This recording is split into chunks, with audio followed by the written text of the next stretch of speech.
उत्पत्ति 3:8 से।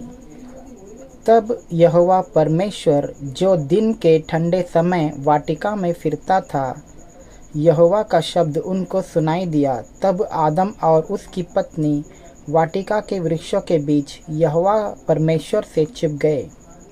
तब यहोवा परमेश्वर ने पुकारकर आदम से पूछा, तू कहाँ है?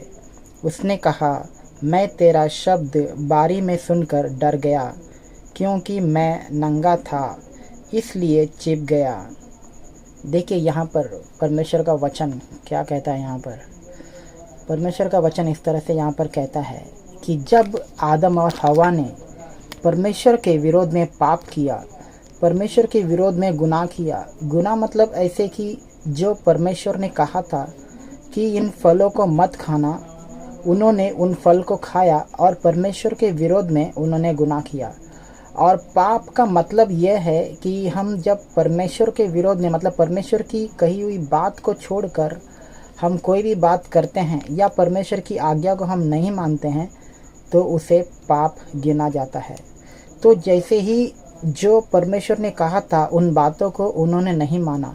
जब तक वो मानते थे तब तक परमेश्वर के साथ थे और परमेश्वर उनके साथ एक पिता का सा उनके साथ था और पिता के जैसे उनकी सारी ज़रूरतों को पूरा करता और उसके साथ हमेशा उन लोगों के साथ हमेशा पिता के जैसा रहता और उनके संबंध बहुत अच्छे थे और हमेशा वो परमेश्वर के साथ आनंद में रहते थे।